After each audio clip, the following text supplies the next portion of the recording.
আসসালামু আলাইকুম রহমতুল্লাহি ওয়া বারাকাতুহু। সম্মানিত দর্শক, স্মরণকালের ভয়াবহ ইমেজ সংকটে পড়েছে জামাত। গত ২ বছরে তার যে উত্থান এবং গত ৭০ বছরের তাদের যে মেহনত, এটি ২০২৬ সনে এসে রীতিমতো মুখ থুবড়ে পড়েছে। জামাতের যেকোনো ব্যক্তি, সেটা নারী হোক বা পুরুষ হোক, সেটা জামাতের সভাপতি ডাক্তার শফিকুর রহমান হোক কিংবা তাদের কোনো নারী সদস্য, সংসদ সদস্য হন, কোনো কথা বললে সেটা নিয়ে ট্রল হচ্ছে। তাদের পোশাক নিয়ে ট্রল হচ্ছে, আশাক নিয়ে ট্রল হচ্ছে এবং এটা সার্বজনীন। একটা সময় মানুষজন তাদেরকে ঘৃণা করতেন একটা অংশ। আরেকটা অংশ তাদের ব্যাপারে সহানুভূতিশীল ছিলেন। না, লোকগুলো ভালো, নিরপরাধ। সেই ৭১ সালে কী করেছেন না করেছেন, এগুলো নিয়ে আওয়ামী লীগ বারবার শুধু নাড়াচাড়া করে, এই জিনিসগুলো ঠিক না। কিন্তু ইউনূস জামানাতে ক্ষমতার একদম চালিকা শক্তিরূপে তারা যে আচরণ করেছে, যে কথাগুলো বলেছে, যে অহমিকা দেখিয়েছে এবং প্রশাসনের বিভিন্ন স্তরে তাদের যে লোকজন, যাদেরকে তারা দীর্ঘদিন লুকিয়ে রেখেছিল, তারা যেভাবে নিজেদের মুখোশ উন্মোচন করেছেন, যেভাবে বিশ্ববিদ্যালয় ক্যাম্পাসগুলো, তারপর বিশ্ববিদ্যালয়ের যে আবাসিক হলগুলো, সে হলগুলো তারা যেভাবে নিয়ন্ত্রণ করেছে, মেয়েদের হলগুলো, মেয়েদের বিশ্ববিদ্যালয় এবং বিশ্ববিদ্যালয় কলেজগুলো, সেখানে তারা যে আধিপত্যবাদ দেখিয়েছে, এটি মূলত এককভাবে বিএনপি বা আওয়ামী লীগ কখনো সেটা পারেনি। তো সেই জায়গাতে এখন অনেকটা রিভার্স পরিস্থিতি দেখা দিয়েছে। তাদের সবচেয়ে বড় দুর্গ, যে দুর্গ, সেটি হলো রাজশাহী বিশ্ববিদ্যালয় এবং সেখানে জানে যে সেখানে ছাত্রলীগ আবার ঢুকে গেছে এবং সেখানে নির্বাচিত সংসদ মানে ছাত্র সংসদ, সেখানকার যারা নেতৃবৃন্দ, তারা এটি নিয়ে বেশ মারামারি করেছেন এবং রাজশাহী বিশ্ববিদ্যালয়ের প্রক্টর অফিসের সাথে সেখানকার যারা ছাত্র নেতৃবৃন্দ রয়েছেন শিবিরপন্থী, তাদের বাক বিতণ্ডা, মারামারি, কাটাকাটি এবং যাকে বলা হয় তাদের যে অঙ্গভঙ্গি, সশস্ত্র অঙ্গভঙ্গি, দেশীয় অস্ত্রে অঙ্গভঙ্গি, এটি এখন ভাইরাল বিষয়ে পরিণত হয়েছে সারা বাংলাদেশে। এর বাইরে জামাতের কিছু মহিলা কর্মী রয়েছেন। প্রথম দিকে দেখা গেল যে তাদের প্রজ্ঞা, মেধা, কথা বলার ধরন, জ্ঞান গরিমা, এগুলো নিয়ে অনেকে ইতিবাচক চিন্তা চেতনা করতেন। কিন্তু সাম্প্রতিক সময় দেখা যাচ্ছে যে এমন সব কথাবার্তা হচ্ছে, এমন সব ফটো কার্ড বের হচ্ছে, মানে যেগুলো আসলে খুব অসম্মানজনক এবং জামাতের যারা নেত্রী রয়েছেন, নারী কর্মী রয়েছেন, তাদের জন্য আসলে এই মুহূর্তে শো অফ হওয়া, পাবলিক এর সঙ্গে কমিউনিকেশন করা বা দাওয়াতি কর্মকাণ্ড পরিচালনা করা, যেটা আগে তারা করতে পারতেন, এটি এখন আসলে সম্ভব হচ্ছে না। বিএনপির ক্ষেত্রে একই অবস্থা। বিএনপির এক নেতার সঙ্গে সেদিন কথা হলো, সংসদ সদস্য হয়েছেন। তো আমি জিজ্ঞাসা করলাম, কেমন যাচ্ছে? তো সে বলল যে এখন আসলে যখন বিরোধী দলে ছিলাম তখন রাজনীতি করার যে আনন্দ ছিল, যে গ্রহণযোগ্যতা ছিল, পাবলিকের যে সহানুভূতি ছিল, সেটা নেই। না থাকার কারণে ওই সময়টা মিস করছি। আর বর্তমান সময় নিয়ে খুব আতঙ্কিত অনুভব করছি। এই যদি হয় বিএনপির অবস্থা, তাহলে জামাতের অবস্থা আরও কত খারাপ সেটা বোঝার চেষ্টা করুন। এরপরে যে ঘটনা, সেটা হলো জামাতের বেশ কয়েকজন সংসদ সদস্য, তাদের নারী কেলেঙ্কারি। এরপরে কয়েকজন সংসদ সদস্যর পারিবারিক ছেলে মেয়েদের ঔদ্ধত্যপূর্ণ আচরণ, অশালীন এবং অসভ্য জীবনযাপন, এগুলো ভাইরাল হচ্ছে সারা বাংলাদেশে।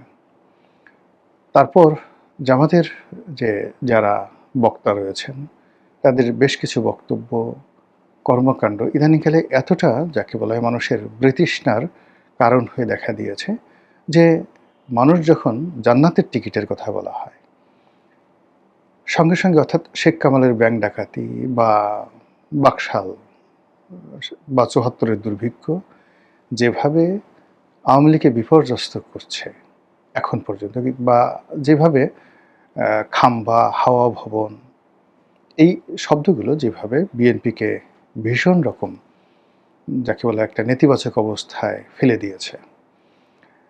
জনাব তারেক রহমান সাহেব প্রাণান্ত চেষ্টা করছেন তার সেই খাম্বা উপাধি থেকে বের হয়ে আসার জন্য।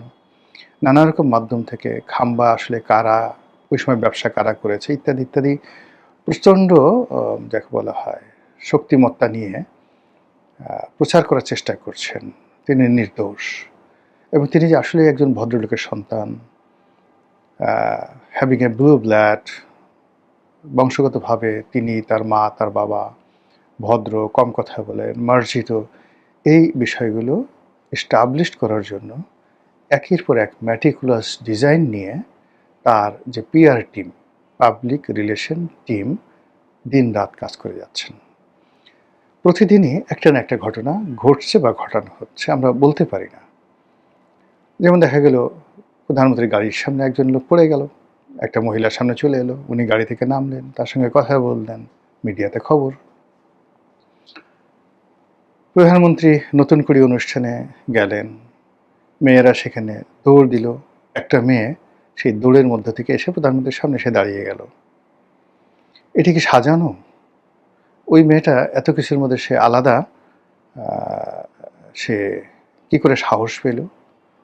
এরকম ঘটনা তো কখনো অতীতে ঘটেনি, এমনকি তার বাবার জীবনে এরকম ঘটনা ঘটেনি। এটিগুলি কি নাটক না বাস্তব, নাকি ওই মেয়েটা আসলেই?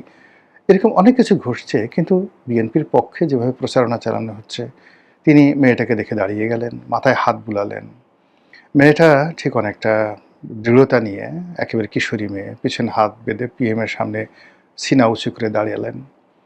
যেহেতু প্রধানমন্ত্রী দাঁড়িয়েছেন মেয়েটার জন্য, তার সাঙ্গপাঙ্গ যারা আছেন, আমির উমরা, তারা সবাই দাঁড়ালেন এবং সবাই বললেন যে দেখো দেখো দেখো ভদ্রতা কাকে বলে। এই ভদ্রতা শুধুমাত্র জিয়া পরিবারের সঙ্গেই সম্ভব। কিন্তু এই কাজগুলো করে তাকে মহামানব বানানোর চেষ্টা করা হচ্ছে প্রতিদিন। এরকম আমি অসংখ্য ঘটনা এভরিডে ঘটছে, কিন্তু কোনো অবস্থাতেই ইমেজের ক্ষেত্রে তিনি এখনো পর্যন্ত মানুষের সম্মান মর্যাদার যে জায়গাটি, সেই জায়গাটি অর্জন করতে পারেননি। তার সঙ্গে যখন ভদ্রলোকের দেখা সাক্ষাৎ হচ্ছে, তার সঙ্গে যখন শিক্ষিত লোকের দেখা সাক্ষাৎ হচ্ছে, ক্ষমতাধর লোকদের দেখা সাক্ষাৎ হচ্ছে, সেখানে আপনি তাদের বডি ল্যাঙ্গুয়েজ দেখলে বুঝবেন যে প্রধানমন্ত্রীকে তারা কতটুকু সম্মান করেন বা সমীহ করেন। আমি মেনশন করলাম না কোনো কিছু, আপনারা শুধু দেখে নেন। মানে ওইগুলো ঘটনা নয়, ঘটনা হলো তার সঙ্গে যখন সেনাপ্রধানে দেখা হচ্ছে, ক্যাবিনেট সচিবে দেখা হচ্ছে, তার সঙ্গে যখন দেশের কোনো বরেণ্য ব্যক্তির দেখা হচ্ছে, তখন এই দুয়ের মধ্যে প্রধানমন্ত্রীকে কেন্দ্র করে অপর পক্ষের যে আনুগত্য, ভালোবাসা, শ্রদ্ধা, নিবেদন, এই জিনিসগুলো কেমন হচ্ছে। সংবাদপত্র জগতের যে সকল সিনিয়র সাংবাদিক আছেন, তারা তার সঙ্গে দেখা করছেন। এর মধ্যে দুটো গ্রুপ হয়ে গেছে। একটা গ্রুপ হলো মতিউর রহমান, মাহফুজ আনামদের নেতৃত্বে একটা গ্রুপ, যেখানে মতিউর রহমান, মাহফুজ আনাম, তারপর মতিউর রহমান চৌধুরী, নুরুল কবির, ওনারা একটা গ্রুপ। তো তারা একবার বা দুবার ওনার সঙ্গে দেখা করেছেন, এখন আর তাদেরকে দেখা যাচ্ছে না। আবার অন্যদিকে আমার দেশের মাহমুদুর রহমান, জাহিদুদ্দিনের শফিক রেহমান, তো এই পুরো বিএনপি এবং পুরো জামাতের যে সমস্ত সাংবাদিক রয়েছেন, তারা যখন তার সঙ্গে দেখা করছেন, সেখানে আপনি এদের বডি ল্যাঙ্গুয়েজগুলো দেখেন, আপনি বুঝতে পারবেন যে সম্মান এবং মর্যাদাটা এই গত 5 মাসে 6 মাসে কতটা তিনি অর্জন করেছেন, বা আগের যে জায়গাগুলো থেকে কতটা বের হতে পেরেছেন। তো সেই দিক থেকে আপনি যদি জামাতের কথা চিন্তা করেন, জামাত আসলে চেষ্টা করেনি, মানে নিজেদের যে ইমেজগুলো, ৭১-এ তাদের ভূমিকা, ইসলামাইজেশনের ব্যাপারে তাদের যে চিন্তা চেতনা, এই বিষয়গুলো তারা মানে গত 2 বছরের চেষ্টাই করেনি। তারা মনের আনন্দে, মানে আমরা যে কাজগুলো করি, সেটা হলো আপনারা দেখবেন মানুষ যখন খুব আবেগপ্রবণ হয়ে যায়, আপনার ঘরে একটা নবজাতক সন্তান আসছে, বা 3 মাস, 4 মাস, 5 মাস, 6 মাসের সন্তান, আপনি তাকে চুমু দিচ্ছেন, সে একদিকে পায়খানা করে দিচ্ছে, তারপর আপনি চুমু দিচ্ছেন। তারপর শেষে আপনি তাকে আদর করতে গিয়ে ওরে আমার লুলু বাবা, ওরে আমার পুলু বাবা, ওরে আমার পুতু পুতু, ওরে আমার টুসু টুসু, ওরে আমার কুনু কুনু। আপনি তার কানে চুমা দিচ্ছেন, নাকে চুমা দিচ্ছেন। ছেলে কাঁদছে, মেয়ে কাঁদছে, নবজাতক, কিন্তু আপনি চুমা দিয়েই যাচ্ছেন। তো এইরকম জামাত যখন ক্ষমতায় এলো তারা মনের আনন্দে শুধু চুমা দিতেই থাকলো। ফলে এখন যদি বলা হয় কোনো একটা ব্যক্তির নামে সুম্মা, বলেন তো কার নাম আসে বাংলাদেশে? আর কিছু লাগবে না। কিয়ামত পর্যন্ত আপনি এই নাম আর রাখতে পারবেন না। কিংবা সাতক্ষীরার যে এমপি ১৭ বছর মেয়ের সাথে সে যেভাবে হোটেলে তিনি ধরা খেয়েছেন,